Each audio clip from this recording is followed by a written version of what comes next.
pela integração. Canal aberto. Oferecimento Petrobras. Tecnologia e capacidade para vencer desafios. E Maxitel. Solidariedade, respeito e confiança. É nisto que a Maxitel acredita.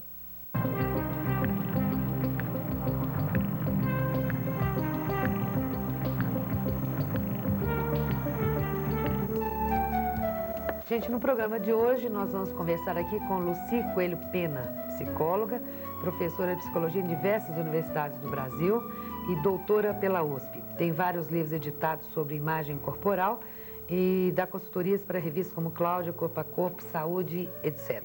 Acho que até Galileu, Bons Fluidos, não é isso? Isso, saiu agora um artigo aí. Que bom, Lucy, você está aqui no nosso programa e falar de um tema super interessante, né? Que é essa imagem corporal como instrumento do comunicador social.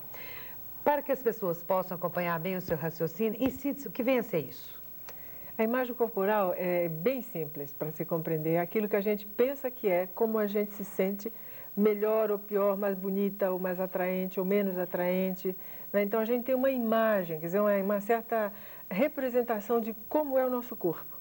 É muito bom que a gente faça essa distinção, Marisa, porque tem um corpo que a gente estuda nas escolas, né? Aquele corpo anatômico é igual para todo mundo.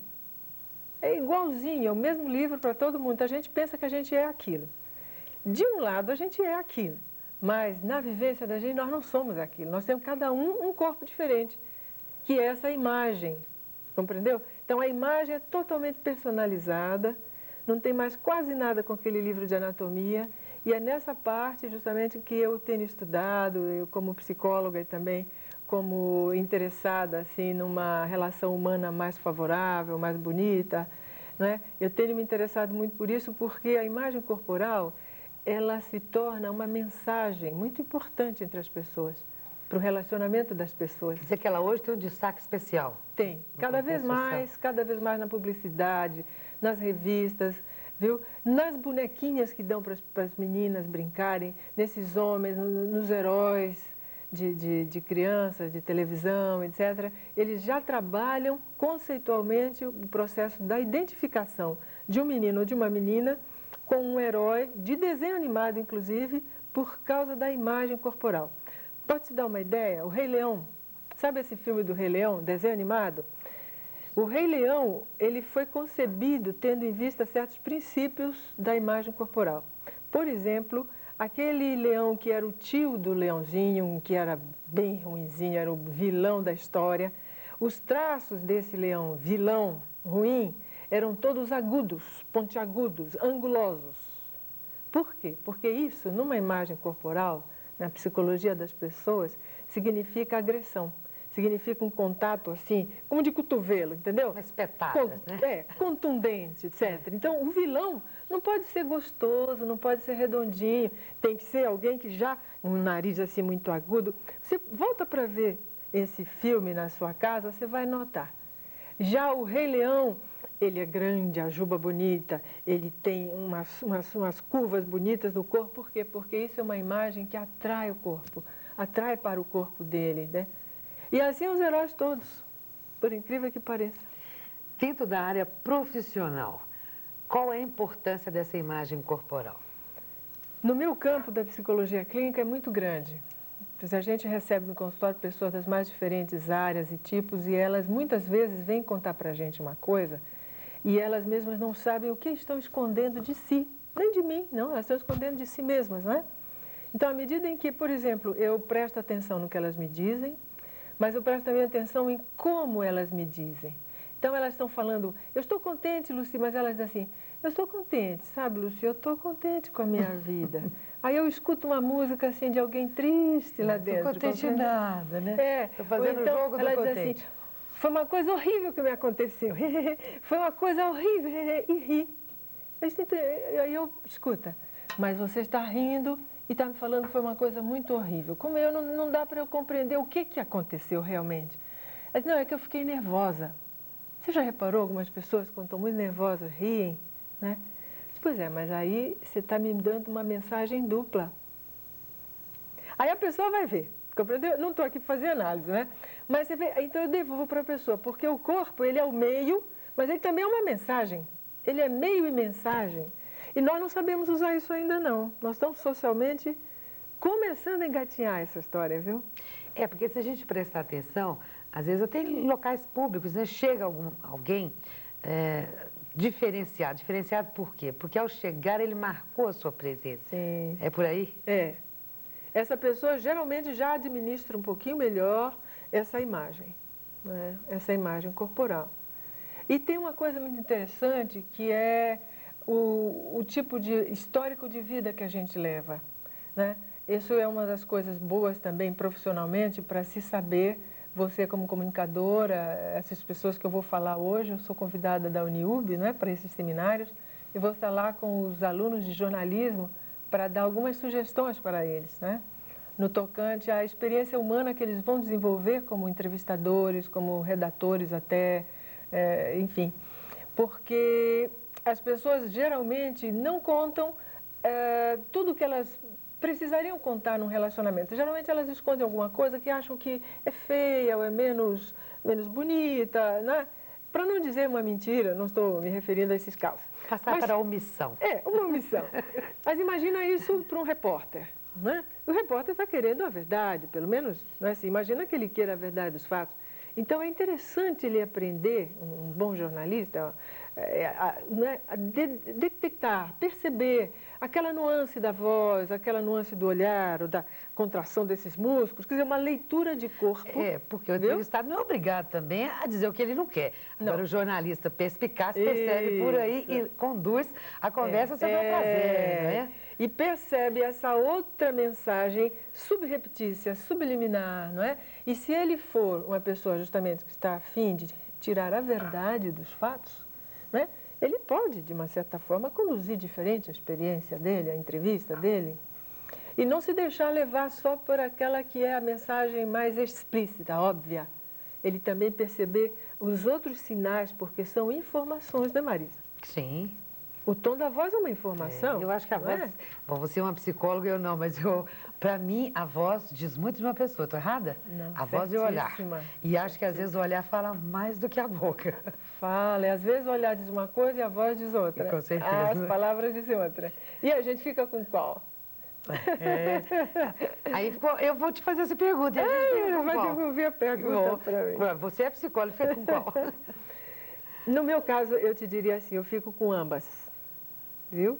Eu, como terapeuta, eu fico com ambas. Quer dizer, as duas são verdade. Uma é a verdade que a pessoa quer me mostrar, aquela que ela gosta, quer que eu acredite, e a outra é a verdade subreptícia, como eu te falei, que às vezes a própria pessoa nem percebe que está mandando essa mensagem. E as duas são dela. Eu quero a sua análise, como profissional, né, como psicóloga aí, e que analisa muito, trabalha muito a questão da imagem corporal. Que análise você me faz da imagem corporal de Collor de Mello? Ai, ai, ai. Marisa, aí eu preciso te contar uma coisa pessoal. Quando o Collor de Mello estava fazendo as propagandas dele, ele me chamou muita atenção. Eu normalmente não dou a menor para a política, até porque tenho um pouco assim de frustração com essa história. Mas ele me chamou a atenção e eu passei a prestar atenção quando ele aparecia, etc, etc. E naquele prestar atenção, como eu te falei, eu levo em conta todas as informações, até porque já é um treino profissional. Não estou julgando nada, estou abrindo todos os meus canais, né? E aí, em um certo momento, eu comecei a ter uma conclusão sobre ele, se esse homem não é para acreditar. Não posso confiar nesse homem. Mas você chegou a essa conclusão baseada em quê? Aí, bom, eu não sei te explicar nesse instante, até nem acho que seria o caso de tentar reconstituir a minha experiência, mas... Não, mas eu digo algum cheguei traço mais marcante que te levou a essa conclusão, não? Sim. Não foi o olhar, não? Ele era, por demais, enfático, numa tentativa excessiva, a meu ver, de convencer, e ele tinha um olhar, que na minha lembrança, se não me falha a memória, era algo assim extremamente persecutório. Eu achei a agressividade dele totalmente disfarçada, mas ela se projetava no olhar. Um olhar de um domínio, um olhar de um glutão, um olhar de uma personalidade predadora. Isso estou analisando para você a posteriori, depois. Porque na hora, como eu te disse, eu disse, eu não posso confiar nesse cara, né?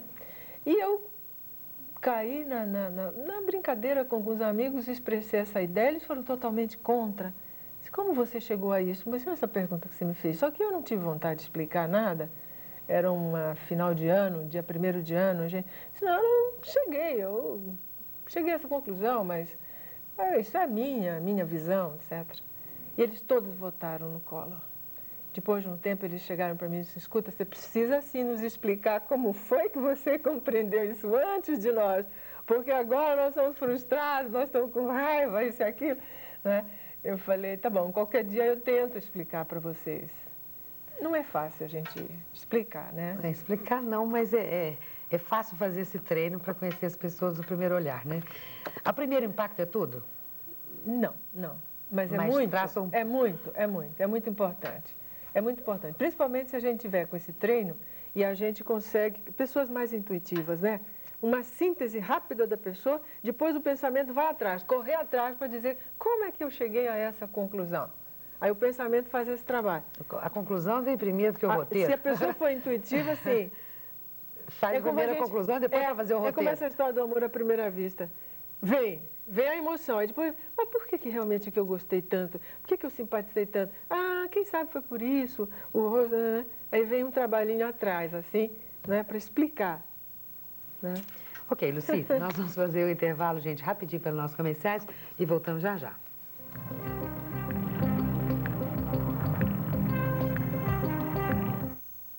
Ninguém chega à Fórmula 1 da noite pro dia.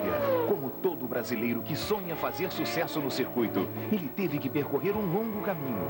Foram anos de preparação e trabalho duro. Mas com determinação, ele venceu o desafio. E hoje, corre em um dos melhores carros da Fórmula 1. Combustível Petrobras. Mais um brasileiro vencendo na Fórmula 1. Petrobras. Tecnologia e capacidade para vencer desafios. Imagine se essa aqui fosse a região do Triângulo Mineiro. Agora imagine se o seu celular a cartão não fosse um Alocard e você tivesse que viajar. Olha só o que ia acontecer. Alocard Maxitel, o celular a cartão do Triângulo Mineiro, que recebe ligações em todo o Brasil. Em todo o Brasil. E o que é melhor, com tarifas até quase 4 vezes mais baixas do que o da outra operadora. Alocard Maxitel, você tem mais vantagens aqui ou em qualquer canto do Brasil.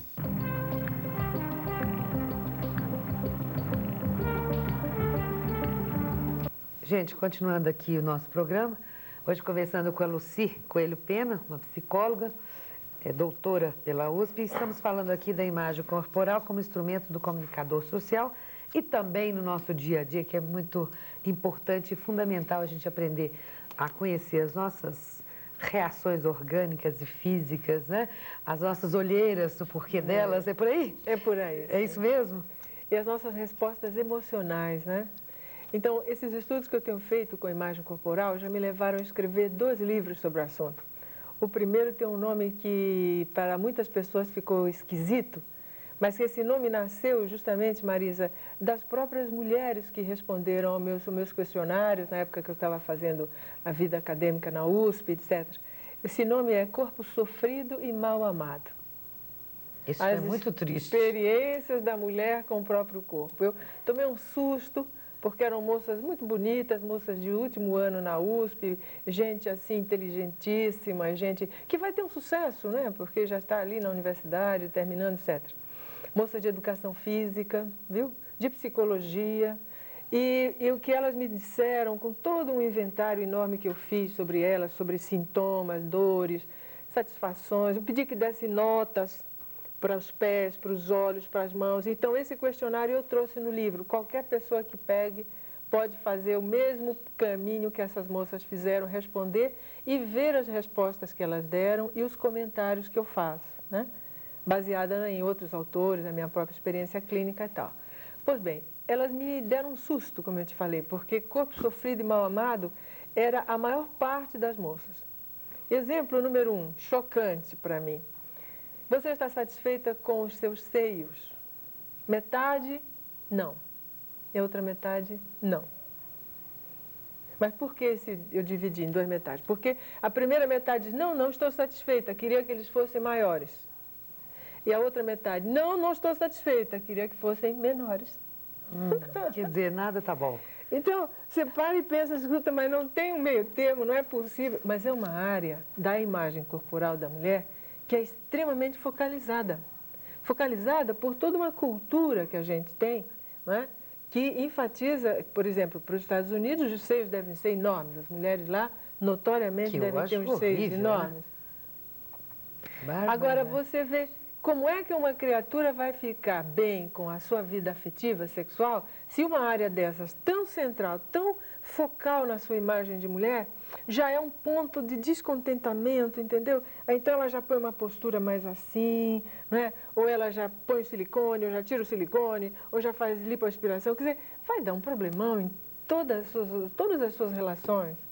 Então, para a gente, isso é uma questão séria, inclusive do ponto de vista da educação. Pois é, e como desenvolver numa pessoa como essa, numa moça como essa, autoestima e descobrir que grande ou pequeno, ele fica bonito do mesmo jeito, ele faz parte do contexto dela, está proporcional ao tamanho dela, né? Há várias formas da gente trabalhar isso, mas sempre dentro de um clima de muita amorosidade, né? Eu imagino que se a mãe de uma menina vê que ela está um pouco descontente com o seio, ou com o cabelo, compreendeu? Ou com o nariz, ou com o tamanho dos quadris, é preciso haver uma aproximação amorosa. E também da parte do pai, que é um referencial masculino dentro de casa, né? A aproximação amorosa seria trazer para ela a condição de ver, primeiro, que na imagem corporal tem um componente do biótipo, quer dizer, é uma relação anatômica e fisiológica. Se você for alta, espadaúda, grandalhona, não vai dar para fugir daí, não vai dar para te fazer encolher. Se você for mignon, etc., também. Então, tem que haver uma realidade de aceitação do biótipo, quer dizer, o biotipo ou biótipo, como se fala mais geralmente, aquilo que é dado pelos genes, biologicamente. Então, entra aí uma noção de realidade. Os pais precisam mostrar isso para a menina que estiver influenciada, por exemplo, pela Barbie, querendo ser magérrima como a Barbie, e ela tem uma estatura maior, como eu, é uma pessoa mais forte, mais, né, carnuda. Então, ela vai ter que fazer aí uma avaliação, uma limpezinha de cabeça, né? A outra estrutura que tem na imagem corporal é uma estrutura que a gente chama libidinal. Isso tem a ver com as experiências desde a infância. Então, se ela teve reforço positivo, elogios, se as mães e os tios disseram, você é bonita, olha, você é bonita assim, etc., ela vai criar uma experiência de si mais agradável, vai estar mais satisfeita. Mas se ela teve pessoas que, ao contrário, enfatizaram um aspecto negativo, falaram muitas vezes que ela era grandalhona, né, tomando esse modelo da maior, disseram que ela estava descadeirada, que ela puxou não sei quem, a vovó, que era muito isso, ela já cria, por causa dessa espécie assim de destruição da sua imagem corporal, ela cria uma baixa autoestima. Tem pessoas, Marisa, que eu digo que tem um olhar de seca-pimenteira. Tem mesmo, concordo com você. Mas isso com o corpo da gente, sabe como é? E tem que identificar isso aí e tirar. Isso entendeu? É verdade. Tem que tirar. E as outras coisas são de nível cultural, que organizam a imagem corporal. A gente falou da Barbie, né? Então, eu vou te falar, a Barbie, ela é um modelo de imagem, de corpo, de uma pessoa anoréxica. A mulher anoréxica é aquela mulher que não tem menstruação mais, que vive angustiadíssima por causa de comida, e ela perde, inclusive, essa capacidade erótica do próprio corpo. Porque ela já mexeu com os hormônios, etc. Ela está com uma doença, é uma coisa lamentável. Agora, você pega uma imagem de corpo de uma pessoa assim, desequilibrada, e dá para as crianças brincarem. Ela vai entrar em choque com ela mesma, ela vai querer ser como aquela imagem de brinquedo, porque representa um modelo social. E ela mesma... Então, você a gente prefere dar para a criança alguma coisa que signifique um equilíbrio, um modelo de corpo brasileiro. E tem que se desenvolver também, penso eu, né, que nós não devemos querer ser o outro. Nós devemos ser nós mesmos e nos apreciarmos da forma como somos, né? Seria e fazer ideal. a nossa imagem a mais bela possível. Isso, melhorar o que a gente já tem. Exatamente. Tentar arrumar um pouquinho, não disfarçar, mas talvez não enfatizar uma coisa que a gente acha que está um pouco maior ou menor do que deveria. Mas, no geral, cada um de nós tem um protótipo de beleza. Assim como as flores. Você tem a margarida, você tem a rosa, você tem o lírio, você tem milhares de flores bonitas. É um absurdo a gente dizer para uma pessoa, olha, a Rosa é bonita e a Margarida é feia porque não é igual a Rosa. Não tem nem como, né? Se prefere, não dá para comparar. São belezas distintas e não Belezas existe distintas, escala aí, né? Não é? Não tem como fazer uma escala de beleza, a primeira, a segunda e a terceira, Não né? tem. Temos que aceitar essas diferenças, mas nós vivemos numa sociedade ainda, Marisa, que gostaria de muita uniformidade, viu? De um padrão ainda muito rígido de beleza. E eu vi na minha pesquisa, isso está no primeiro livro, que as mulheres estão sofrendo ainda bastante com isso, apesar de toda essa liberação maravilhosa que a gente conseguiu. E a gente ganha uma espécie de um estresse à toa, completamente, daria para descartar o número de problemas que a gente arranja por causa da imagem corporal. Eu acho que aí são frustrações que se transferem, né? Porque a partir do momento que eu estou satisfeita comigo, eu não vou querer competir com Miss, com manequins, não é? Eu estou me amando do jeito que eu sou, não é por aí? É por aí. Né? E depois dessa imagem mais fixa que a gente falou, tem um movimento, entendeu? Então, uma pessoa mais gordinha, que gosta de dançar, se ela for alegre, desinibida, se ela deixar o corpo mais flexível, ela vai ser uma pessoa agradável. Ela chega num lugar, ela vai chamar atenção, ela vai ser aquela fofinha, ela não é gorda, ela é fofinha. E graciosa. E graciosa, e flexível, e pode ser uma pessoa que irradia uma alegria, e tudo isso, né? Isso capitaliza também as emoções dos outros. Ah, eu gosto daquela pessoa, ela é tão alegre, não é? Então, não é só o corpo enquanto um objeto estático, é a expressão dele. É um todo, né? Todo, isso tudo é muito importante. Porque eu costumo dizer que até o andar te dá uma radiografia daquele indivíduo naquela hora, naquele momento. Muito bem lembrado, Marisa. O andar é essencial mesmo. Não é? A gente percebe. Qualquer movimento, às vezes mais brusco, mais lento, mais forte, já diz tudo daquela pessoa, né? Diz, não precisa nem... A pessoa está chegando e a gente já sabe como ela vem em casa, onde ela está entrando em casa. Né? É isso aí mesmo. E a gente devia desenvolver isso bem e perceber se o outro não está no melhor agora, zíper, né? Deixa para aqui 2 minutos, que a coisa fica mais tranquila, não é? Isso mesmo. Gente, um intervalo rapidinho para o nosso comercial e nós voltamos já já.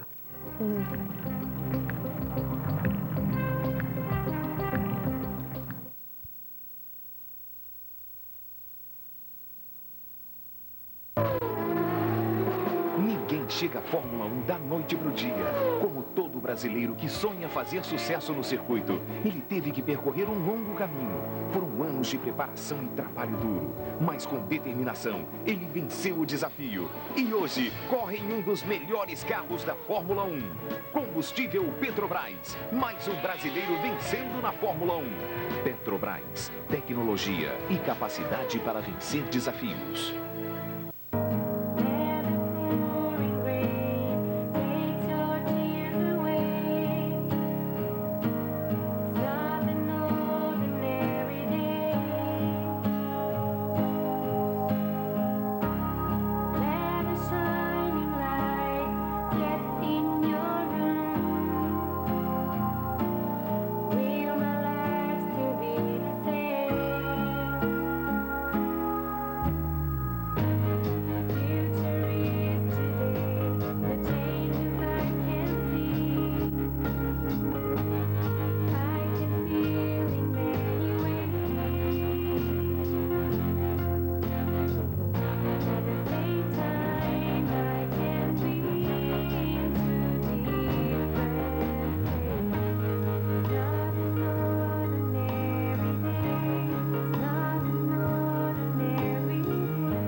Gente, a doutora Lucy Coelho Pena, psicóloga, está aqui conversando conosco sobre a imagem corporal hoje, em todos os segmentos aí da sociedade, na nossa vidinha em casa, no trabalho, na política e agora nós vamos dizer no ambiente de trabalho. Eu gostaria que você mostrasse o quanto é importante essa imagem corporal no ambiente de trabalho. O que pode trazer isso de positivo para as próprias pessoas envolvidas no contexto e para a empresa, o sucesso daquela empresa de uma forma geral. Marisa, você sabe que está havendo hoje em dia uma consciência maior da imagem corporal feminina e masculina no ambiente de trabalho, né? É um foco de especial atenção, porque as mulheres entraram em mercados de trabalho que antes eram só masculinos, né? E aos poucos as mulheres foram tendo que adotar todo um layout, como se diz, né? Toda uma aparência masculina, até para evitar certos ataques ou aquelas coisas que são chamadas, né, desagradavelmente de abuso sexual, né, assédio sexual, etc. E o que redundou disso? Redundou que em algumas áreas houve um excesso de masculinização da roupa da mulher. Então, as mulheres usando roupas, cortes de cabelo, etc., que antes eram dos homens. Veja, eu não estou aqui para criticar ninguém em particular. Eu faço uma abordagem de ponto de vista geral, né?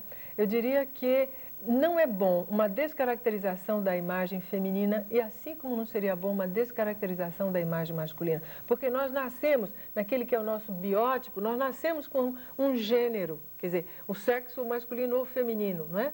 Independentemente de qualquer envolvimento amoroso e sexual de qualquer tipo, na hora em que a gente fala de imagem do corpo, existe uma expectativa de um equilíbrio.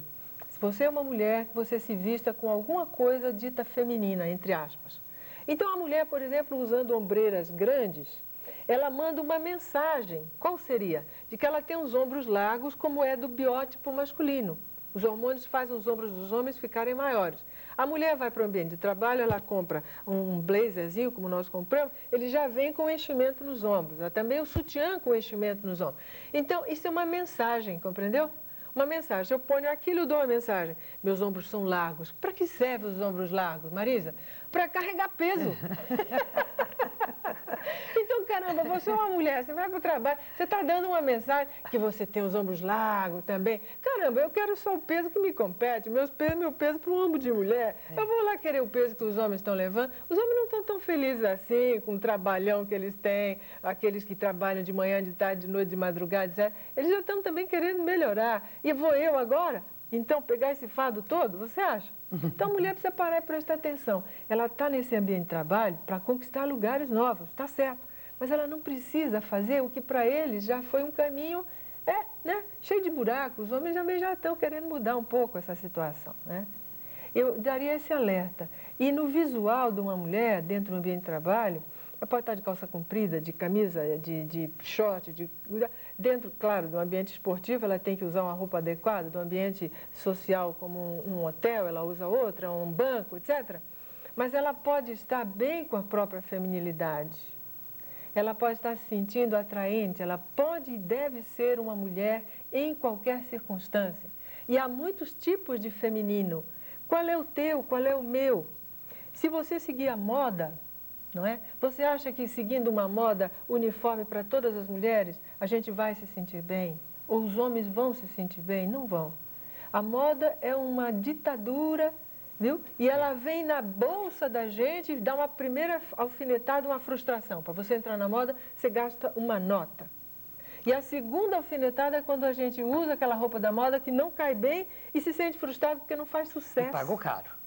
Pagou caríssimo e não fez sucesso. E o dono da loja quer incutir na sua cabeça que está na última moda, né? Então, a moda é outro problema social ligado também com empresas, com o ambiente social, cinema, rádio, televisão. Nós precisamos olhar para isso com mais critério, né? Assumir a sua imagem corporal e ver o que lhe cai bem. Eu acho que você comprar uma roupa, mesmo que ela não seja das mais extravagantes, como está aí usando tanta coisa diferente, você partir para um clássico que te cai bem, oh meu Deus, se olhar no espelho e dizer, tá legal, você vai ser mais produtiva no seu trabalho.